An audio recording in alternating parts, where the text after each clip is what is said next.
Today we're going to be talking about how to find the perfect topic for your EE. So your extended essay is a 4,000 word research paper that you have to do, which is one of your 3 cores, and you get 1 point for it. It's graded out of A, B, C, D, and I believe E.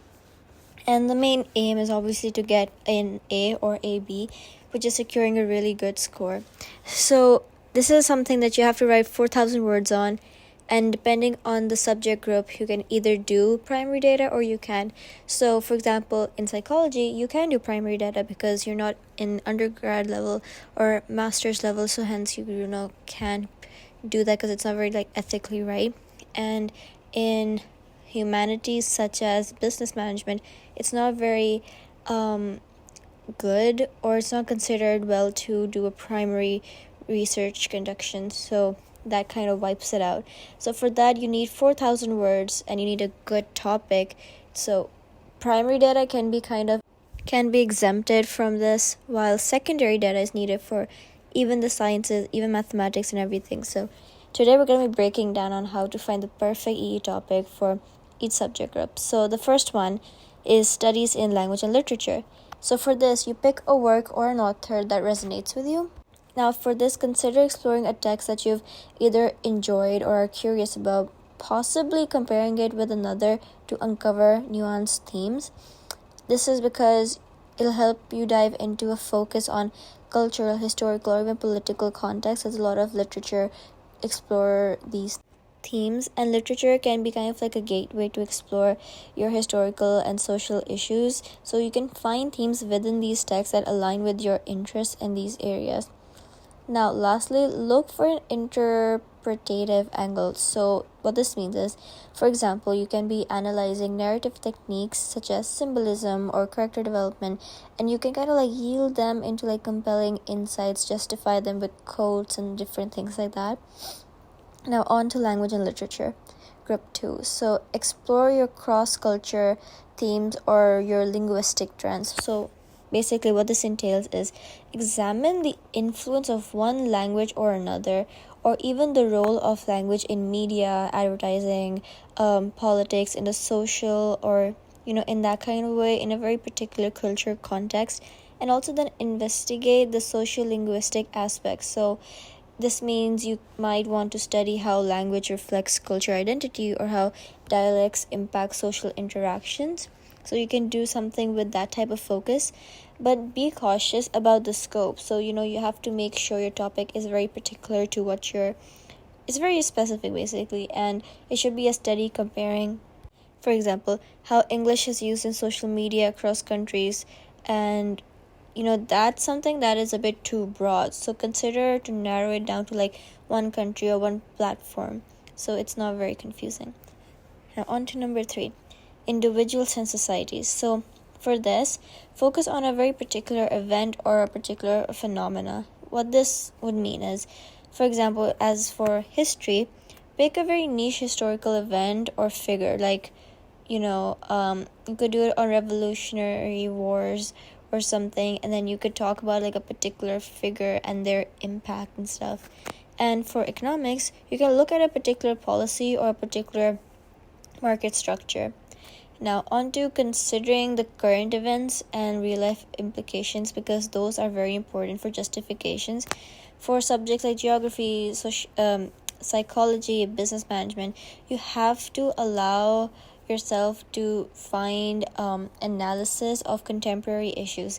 This can be climate change, digital influence on behavior, or even business model sustainability, because it has to be relevant and you need external sources to use for your literature review, because that's very important. Now on to the last tip for this one.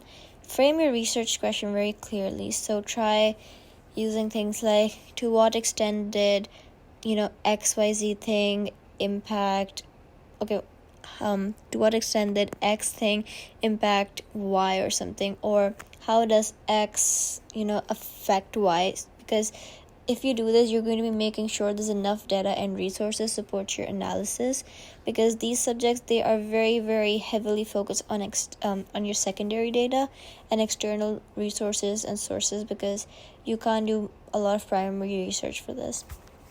Now, on to group 4, the sciences. So, pick a very narrow research question with very like measurable variables. What this means is your topic could be something like the effects of temperature on enzyme activities. This works because it's manageable and it's measurable.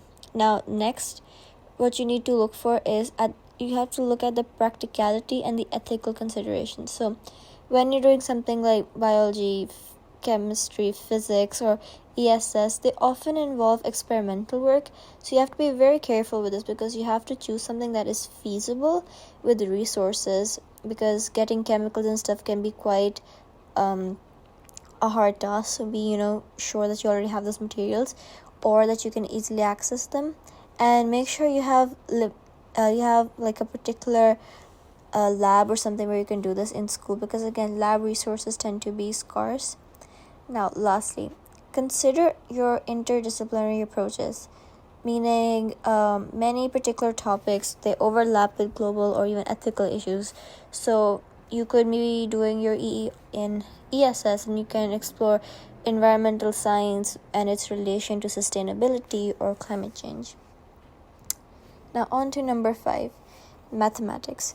Focus on your real-world implications. So, for example, you can talk about sports statistics, economics, music, or even architecture, because these things provide a very tangible connection to mathematical concepts.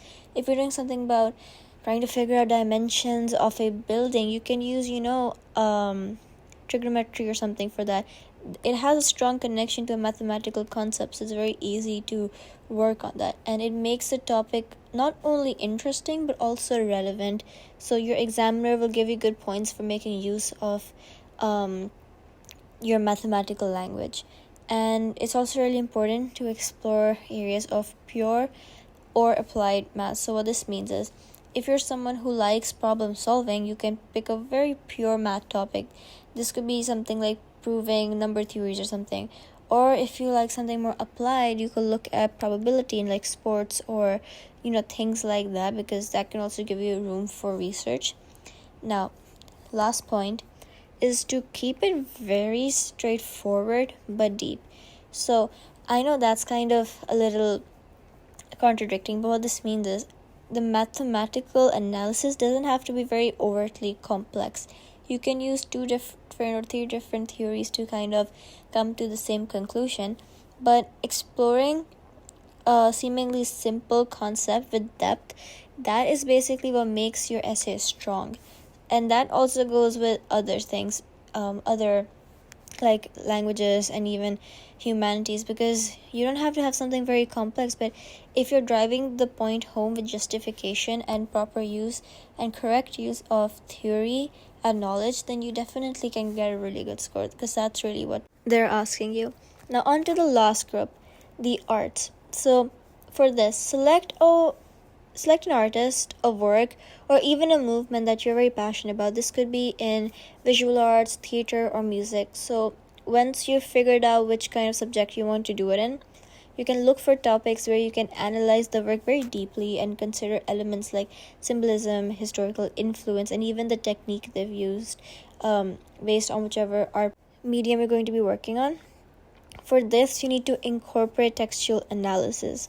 So what this means is, art topics, they can be strengthened by examining the very social, political, or cultural influence behind the work.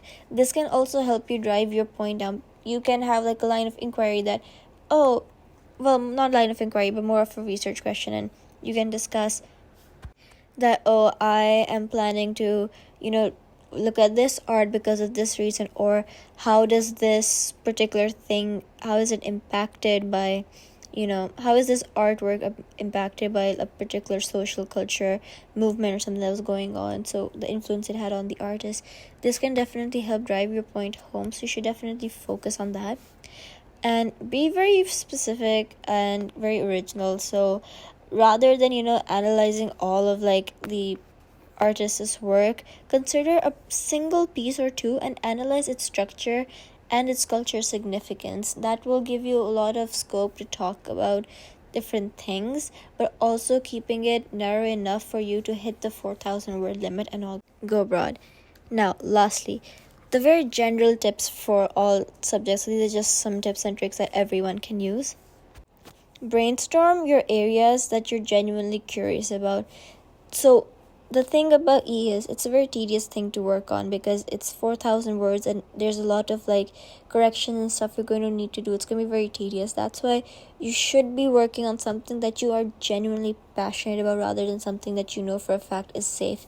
You should go for something that is safe and you're passionate about, because that will make it much easier for you to go through 4,000 words with.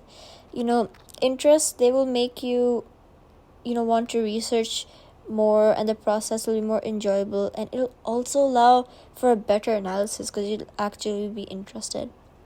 And secondly, consult your teachers and your mentors. They can help you narrow down your ideas and ensure that they're suitable for the IB's assessment criteria. Make a list, make a lot of proposals, and then go to them and talk to them about it and ask them for what they think is the best out of the list. And that way you'll have a list of topics you're passionate about, and they will also have scope for whatever you're trying to do your subject. And review past E's for inspiration and hope. Go through a sample, read through the sample, and try to understand. You can go on Classify and look at marked E's in whatever subject you want to do, and you can just go and try to understand what they've done, how well they've done, and what was the reason why they felt done well. And this will just help you understand the criteria, so by the time that you're done with your literature review and you're down to the writing aspect, you'll have more of a clear image of where to go with your research. And lastly, refine your research question. The best extended essays, they have a very particular researchable question that aligns very closely with the subject's demands as well as the topic in itself.